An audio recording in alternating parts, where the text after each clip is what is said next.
I'm joined this morning by Josh Farbenblum, who has just had an interesting last 4 years serving in the Israeli army. Now Josh, you're an Australian citizen, you went to a public high school in Sydney. How did you end up in the Israeli army? So it all started about in 2008 when we were invited to go on a subsidized trip to Israel. This was a group of Jewish Australian kids at public schools given an opportunity to go to Israel for a heavily subsidized program. We were there for about 6 weeks, and in that time we were set up in a high school over there where we would study the history of the place and the geography of the place, and then we would go out and visit the sites that we learnt about. And over the course of these 6 weeks I became very inspired. I fell in love with the people and the place, the culture and the country and the people. And when I got back here and finished, I came back after year 10, and in years 11 and 12 I was heavily influenced by that experience, and a lot of my studies sort of revolved around Israel and the conflict over there. And in 11th grade I started having the feelings that I wanted to go over there and see things firsthand and involve myself and get a first-hand experience of the Middle Eastern conflict. And then in 12th grade I made the decision I wanted to go join the army, and after the HSC in 2010, a few months later in March, I moved over to Israel, and a year later I was in the army. Right, now the introduction to the army must have been a pretty tough gig. Yep. Getting to Israel, I didn't speak Hebrew. I'd learnt a little bit I was at Kalara High, and they offered a Hebrew. They offered Hebrew as one of the languages for maybe 1 or 2 terms, just because of the number of Jewish students at the school. And so I had very, very basic understanding of maybe a few nouns, how to say hello, and not even really ask directions. Right. But so I was in a Hebrew learning program for about 6 months as soon as I got there. But even afterwards I realized, as soon as I got to the army, that I hadn't really learnt to speak the language. I'd learnt more of the basics, and I had a lot of groundwork, and just because of the structure of the language it really helped in understanding, and it was very good groundwork for getting on, but I didn't actually speak the language. So when I got there, it was essentially looking what everyone else is doing when a command was given, and then just running and doing exactly what everyone else is doing. Someone does a lap around the block, you run and do a lap around the block. Everyone's calls to do push-ups, you do push-ups, and eventually it comes to you after having nothing else to speak but Hebrew for several months. You start to work it out. You start to work it out very quickly. Now I presume they have a basic training section before you start. Right, yeah, you would have found that fairly tough? Yeah, basic training was tough, mainly because of the language barrier. The great thing was that a lot of my friends, they spoke decent English, and if I had problems they were able to help me out. And it was all a bunch of laughs at the beginning. Looking back, it was very funny. At the time it was very difficult. You make a mistake and then you get yelled at, you get punished. But it's something you can look back on and just laugh at, I think. Now Josh, were you fairly fit before you went over to join the army? So because I'd already made the decision that I was going to join a combat unit, I'd already looked into specifics of what was required. So I started doing workouts, push-ups and sit-ups, and started running a lot more. Started running from where I lived in Lane Cove up to places like Kalaro, where I went to school.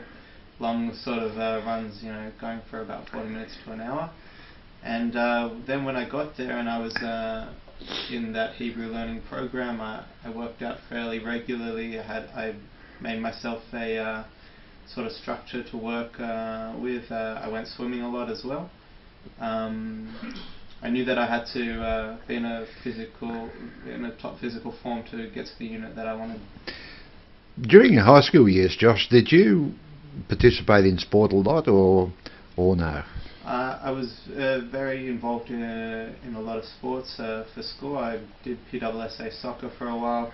I I joined the rugby team for a bit.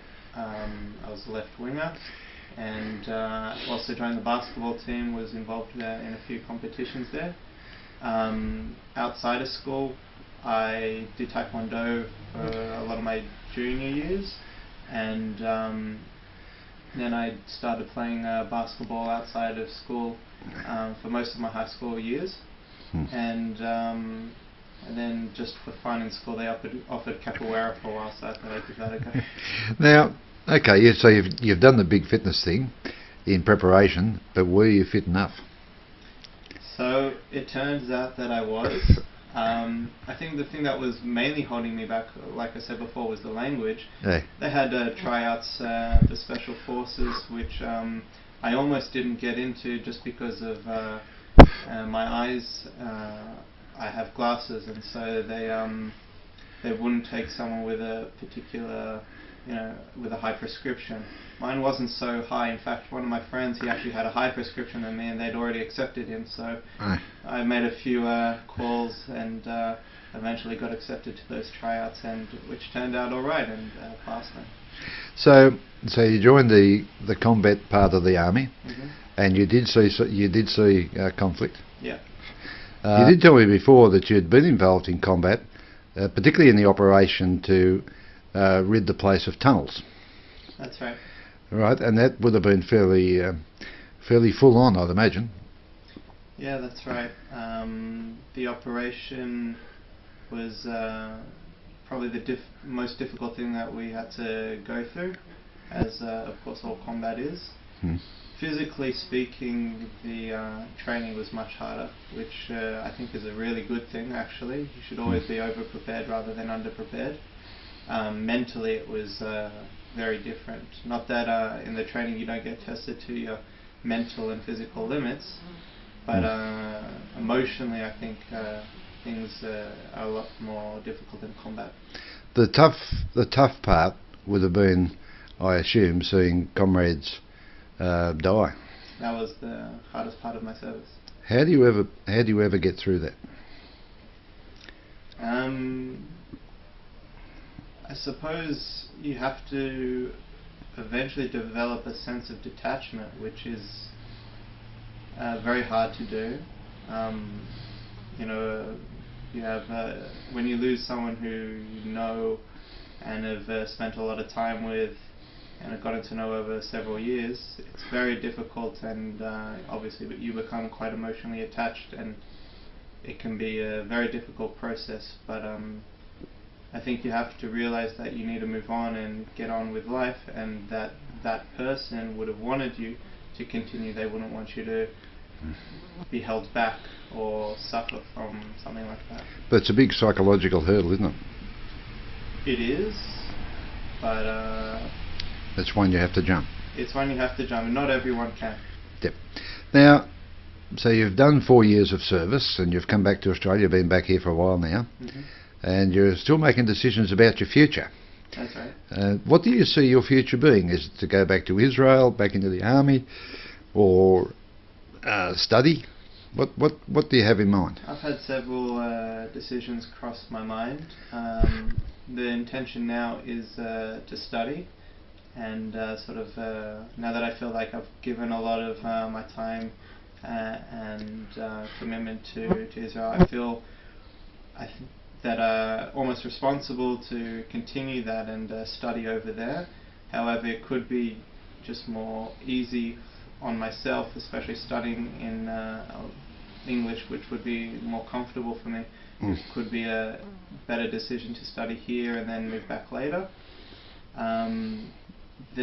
What I've been looking at is something within the medical field, either straight out medicine or something like neuroscience, also biomedical engineering. It has crossed my mind something in the military, whether that's a field doctor or something like that, but that's sort of something I have to look more into and haven't really come to a conclusive decision. Now you'll have to make your mind up before the end of this year on That's it. right. Yep. So you would rely on your HSC mark from 4 years ago, which That's right. I'm guessing was pretty handy. Yeah, it was a pretty high mark, so I'm hoping that either it's still accepted or I can already apply as a mature age student. Mature age student.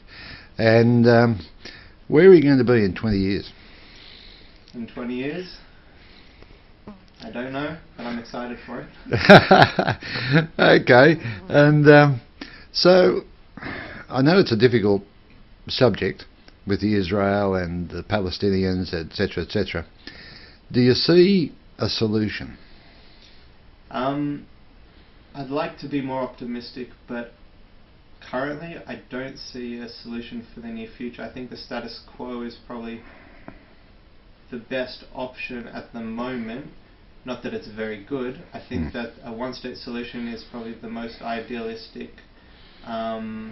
solution, but it's probably the most unattainable, especially at the moment. A two-state solution is also really idealistic, but hopefully more attainable. I really feel that the ball is in the court of the PA and Hamas, and it's really up to them to come to the table and negotiate. And make the running. And yeah, I think Israel's made a lot of concessions, and if Israel is to continue to exist, and I do think that Israel is a good force for the region in terms of democracy and in terms of rights for humans, I think it is a really good, strong force in the region. And if Israel's to continue to exist, I think it's really up to the Palestinians to make a few concessions of their own and come back to the negotiating table and figure out a solution together. Well, thank you for sharing that, and particularly your first-hand experience in those battles. And we wish you all the best in the future. Thank you very much.